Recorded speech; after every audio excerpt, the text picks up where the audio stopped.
Este programa tem o apoio da Shamir Optical. Visão perfeita, toque pessoal. A miopia infantil pode ser gerida. A Shamir lançou as lentes Shamir Optimi, que promovem uma visão completa para deixar as crianças mais felizes. As lentes Shamir, que gerem a progressão da miopia, são super resistentes, estéticas e muito confortáveis. Com as lentes Shamir Optimi, melhora o bem-estar da sua criança. Saiba mais em shamir.pt.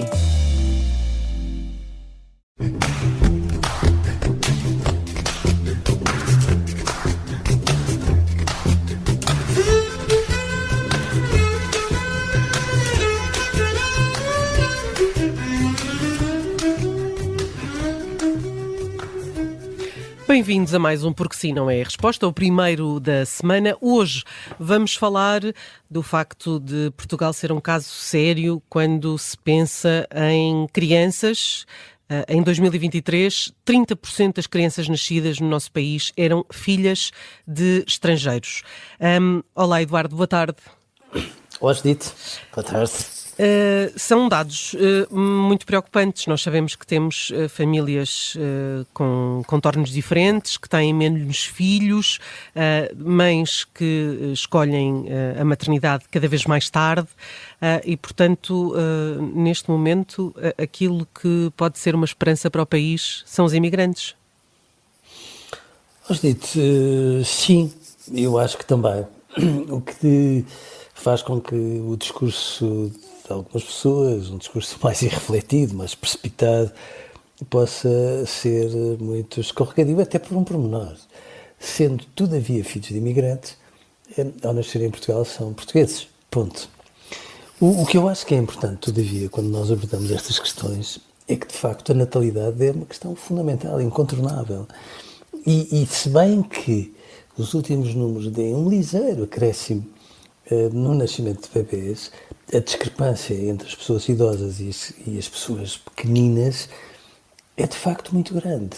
E é tão grande que faz com que, quando nós fazemos uma estimativa a médio prazo e imaginamos este país dentro de 20 anos, temos todos os motivos para ficar profundamente alarmados, porque de facto nós não temos como ter uma população ativa que corresponda àquilo que são as necessidades de uma população, entretanto, ainda mais saudavelmente envelhecida, digo eu, porque é sinal que, no fundo, as qualidades que nós dedicamos à saúde acabam por permitir que as pessoas vivam mais anos. E, portanto, eu acho que é muito importante nós termos a noção disto. Houve uma altura que se dizia de forma que correspondia a ter determinado aspecto àquilo que se passava, que os imigrantes tinham mais filhos,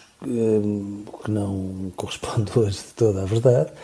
Fazem um planeamento como todos nós, porque, enfim, eles próprios também sabem quanto custa um filho, e é aqui, neste contexto, que eu acho que há uma discrepância muito grande. Os casais que são pais, ou que imaginam ser pais, manifestam uma vontade de ter mais do que um filho, o que é muito difícil em Portugal, porque os jardins de infância são fundamentalmente privados, custam mais do que uma universidade privada, e ter um filho custa de facto muito dinheiro, tanto dinheiro que não é sequer compatível, não só em termos do espaço que ele exige numa habitação, mas não é sequer compatível com o tipo de ordenados que existem em Portugal, e portanto isto tudo mereceria uma reflexão, e quando estes números saem, seja com que nuance eles vão surgindo, é urgente que nós possamos perceber que, de facto, os bebés são uma questão essencial, e não por causa de um spot que, a propósito do euro, um spot, aliás, permite, infelicíssimo,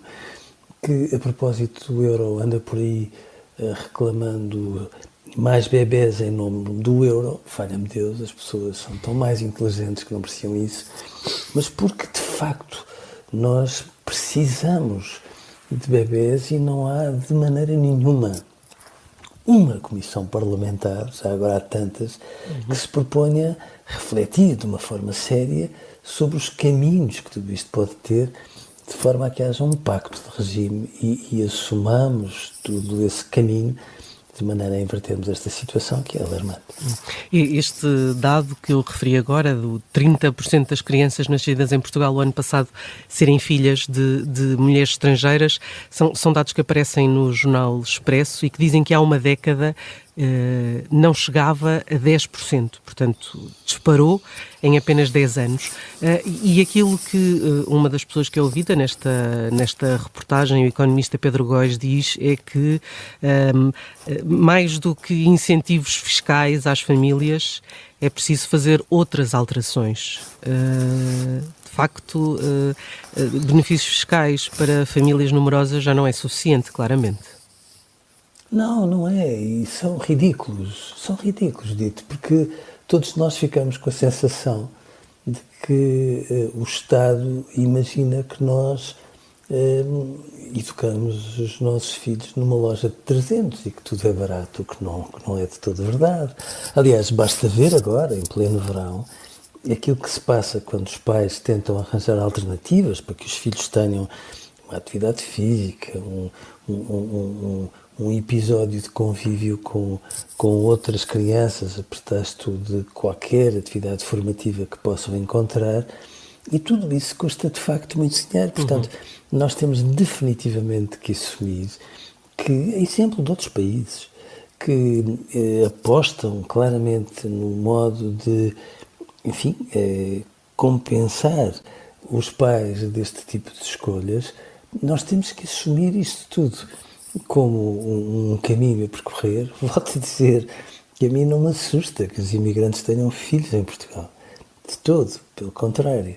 É sinal que estão tão bem acolhidos e se sentem em casa que não hesitam sequer em imaginar um futuro com os filhos sendo portugueses. Não é isso que inquieta. O que preocupa definitivamente é que depois isto não corresponde àquilo que são as respostas que nós damos.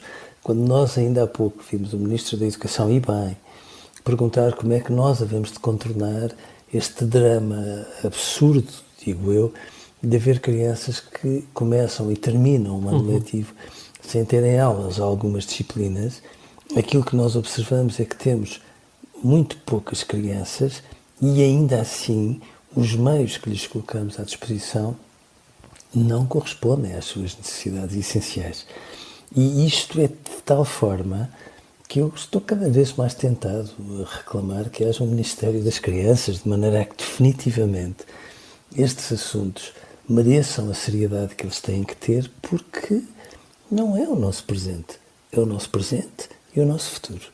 Com tudo isso que pode implicar a todos os níveis, sociais, políticos, económicos, que eu acho que às vezes nós evitamos pensar isto como um todo e a mim assusta-me, de facto.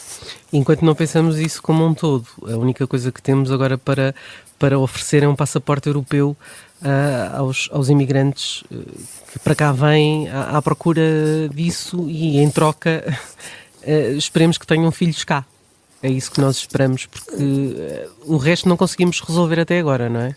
Podemos no futuro resolver, mas até agora não conseguimos. Não de todo, e é aqui que de facto os discursos que resvalam para o populismo são muito absurdos, porque inevitavelmente que as crianças que nascem em Portugal e as crianças que não nascendo em Portugal vivem em Portugal são um compromisso de todos nós.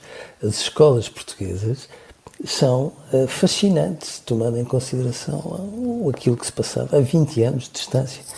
Há muitas escolas dos grandes centros que são autênticas comunidades de nações. E eu acho fantástico que estas crianças que vêm dos sítios mais inacreditáveis estejam a aprender em escolas portuguesas e estejam a trazer para as crianças portuguesas experiências de outras paragens, nomeadamente uma. É que as crianças de todo o mundo falem o idioma que falarem, são crianças, entendem-se, brincam-se. O mundo, afinal, fora das nossas fronteiras, não é feito de monstros, como se pensava na Idade Média. Não, são pessoas. E são pessoas que crescem, em termos de sabedoria, em relação às crianças portuguesas. Que privilégio que isto significa. Que privilégio os pais virem de outras paragens e terem todo um conjunto de outras perspectivas que enriquecem o modo como os nossos filhos crescem. E, portanto, a determinada altura, nós deixamos intimidar por certos fantasmas e esquecemos-nos que estas crianças que vão nascendo cada vez mais em Portugal vão invertendo o número de pessoas a viver em Portugal, que nunca foi tão grande, mas que se faz muito também à custa de novos portugueses que nos ajudam a perceber que o mundo está a mudar, por mais que às vezes algumas pessoas se teimem a não o entender. Hoje ficamos por aqui e voltamos amanhã com mais um tema. Até lá, continuo a escrever-nos para eduardosá@observador.pt e, claro, ouça-nos em podcast e no site do Observador. Eduardo, um grande abraço, obrigada e até amanhã.